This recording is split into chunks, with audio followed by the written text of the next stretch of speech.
بسم اللہ الرحمن الرحیم۔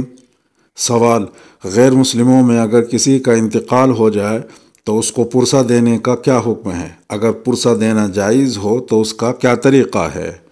جواب: غیر مسلموں کی خوشی اور غم میں انسانی سماجی رشتے کے لحاظ سے شریک ہونا درست بلکہ بہتر ہے، تاکہ ان پر اسلام کی فراخ دلی اور مسلمانوں کی خوش اخلاقی کا نقش قائم ہو سکے۔ اس لیے غیر مسلموں کی تعزیت بھی کی جا سکتی ہے۔ فرق یہ ہے کہ مسلمان کی تعزیت کرتے ہوئے متوفی کے لیے دعائے مغفرت کرنی چاہیے۔ متوفی مرنے والا، مرحوم، متوفی کے لیے دعائے مغفرت کرنی چاہیے۔ غیر مسلم متوفی کے لیے صرف پسماندگان سے محبت اور تعلق کا اظہار کیا جائے۔ اہل علم نے غیر مسلم کی تعزیت کے لیے یہ کلمات لکھے ہیں: اصلح اللہ بالک و اخلفک۔ ترجمہ: اللہ تمہارے حالات کو بہتر کرے اور بدل عطا فرمائے۔ سوال: اوقات مکروہہ ثلاثہ میں، یعنی 3 مکروہ اوقات میں، جو کہ سورج نکلنے کا وقت، سورج ڈھلنے کا وقت اور سورج غروب ہونے کا وقت ہے، ان 3 اوقات میں کیا نکاح کی بھی ممانعت ہے؟ اگر ممانعت ہے تو کیسی ممانعت ہے؟ جواب: اوقات مکروہہ میں صرف نماز کی کراہیت ہے، یعنی ان 3 اوقات میں صرف نماز کی کراہیت ہے، دوسری عبادات اور اذکار مکروہ نہیں ہیں۔ چنانچہ رسول اللہ صلی اللہ تعالی علیہ وسلم کے بارے میں مروی ہے: یذکر اللہ فی کل احیانہ۔ ترجمہ: آپ ہر وقت اللہ کا ذکر فرمایا کرتے تھے۔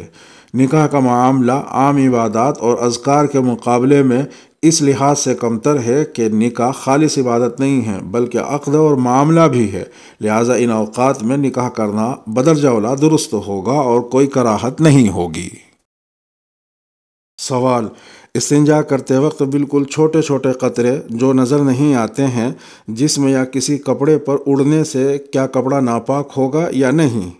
جواب: اگر پیشاب کے باریک قطرات ہوں جو سوئی کے ناکے یا مکھی کے پیر وغیرہ کے برابر ہوں تو اس سے کپڑا ناپاک نہیں ہوگا، اس لیے جو صورت آپ نے لکھی ہے اس میں کپڑا ناپاک نہیں ہوگا۔ سوال: اگر امام صاحب سورہ فاتحہ سے پہلے غلطی سے زور سے تعوذ یعنی اعوذ باللہ پڑھ لیں تو نماز ہوگی یا نہیں ہوگی؟ جواب: تعوذ یعنی اعوذ باللہ آہستہ پڑھنا چاہیے۔ نبی پاک صلی اللہ تعالی علیہ وسلم سے زور سے اعوذ باللہ پڑھنا ثابت نہیں ہے۔ البتہ اگر کوئی شخص بھول سے زور سے اعوذ باللہ پڑھ لے تو اس سے نماز فاسد نہیں ہوگی اور نہ اس سے سجدہ سہو واجب ہوگا، کیونکہ حضرت عمر رضی اللہ عنہ نے ایک موقع پر بطور تعلیم کے زور سے بھی اعوذ باللہ کو پڑھا ہے۔ چونکہ تعوذ اور دوسرے اوراد سنت کے درجے میں ہیں، اس لیے ان کو زور سے پڑھنا تو نہیں چاہیے، لیکن اگر پڑھ لیں تو سجدہ سہو واجب نہ ہوگا اور نہ نماز فاسد ہوگی۔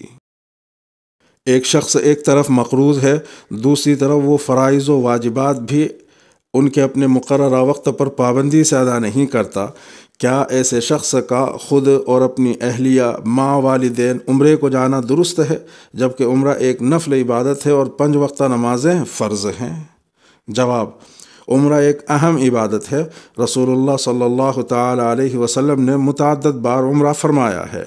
البتہ عمرہ واجب نہیں ہے، مسنون ہے، اور قرض کی وقت پر ادائیگی واجب ہے، ٹال مٹول کرنا گناہ ہے۔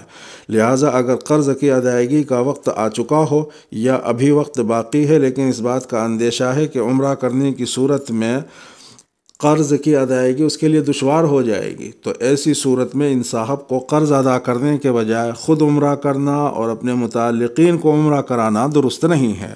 عند اللہ سخت پکڑ کا باعث ہے، اللہ کے نزدیک سخت پکڑ کا باعث ہے۔ اسی طرح ان کو چاہیے کہ فرض نمازوں کو وقت پر ادا کرنے کا اہتمام کریں، کیونکہ فرائض کی اہمیت سنتوں سے زیادہ ہے۔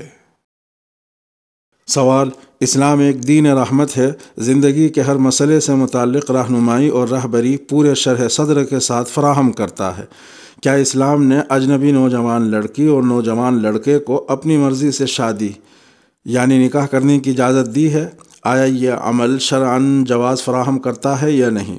دونوں فریق کی رضامندی کے باوجود والدین اور افراد خاندان اس کو پسند نہ کرتے ہوں تب کیا والدین کی خواہش کو پورا کرنا چاہیے؟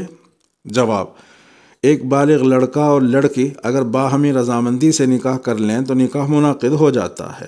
البتہ اگر لڑکی نے ایسا رشتہ کر لیا جو بے جوڑ ہو اور اس کے خاندان کے لوگوں کے لیے عار کا باعث ہو تو اب اس بات کی گنجائش ہے کہ لڑکی کے اولیاء قاضی شریعت کے ذریعے سے نکاح فسخ کرا دیں، یعنی ختم کرا دیں۔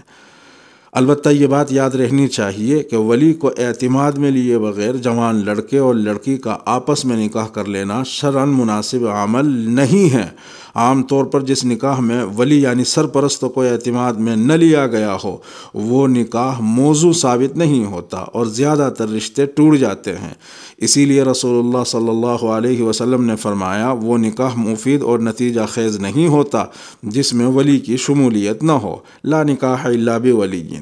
اس لیے ولی کی اجازت اور مشورے کے بغیر اپنے طور پر نکاح کر لینے کا رجحان نامناسب اور نقصان دہ ہے۔ سوال: زید ایک مکان سودی قرض سے خریدتا ہے، کیا اس مکان کی خریداری میں دوسروں کا کسی بھی طرح کا تعاون یا اس مکان میں کرائے سے رہ کر کرایہ دینا اور پھر وہ کرایہ مالک مکان کے حق میں جائز ہوگا یا جائز نہیں ہوگا؟ اور پھر ایسا شخص گھر بھراوتی کی دعوت کرے یا گھر خریدنے کی خوشی میں مٹھائی وغیرہ تقسیم کرے تو اس کو قبول کیا جا سکتا ہے یا نہیں؟ جواب: شدید ضرورت کے بغیر سودی قرض لینا جائز نہیں ہے، تاہم اگر سودی قرض لے کر مکان خرید لیا تو یہ مکان اور اس کی آمدنی زید کے لیے حرام نہیں ہے، کیونکہ وہ خود سود دے رہا ہے، اس کی املاک میں سود کی رقم شامل نہیں ہے۔ اسی طرح دوسرے شخص کا اس کے مکان میں کرائے سے رہنا، مالک مکان کا کرائے سے استفادہ کرنا اور گھر خریداری کے سلسلے میں تقسیم کی جانے والی مٹھائی لینا، یہ سب باتیں جائز ہیں۔ البتہ زید کو سمجھانا چاہیے کہ اگر اس نے شرعی ضرورت کے بغیر قرض لیا تھا تو اس نے ایک گناہ کا ارتکاب کیا اور اسے اس سے توبہ کرنی چاہیے۔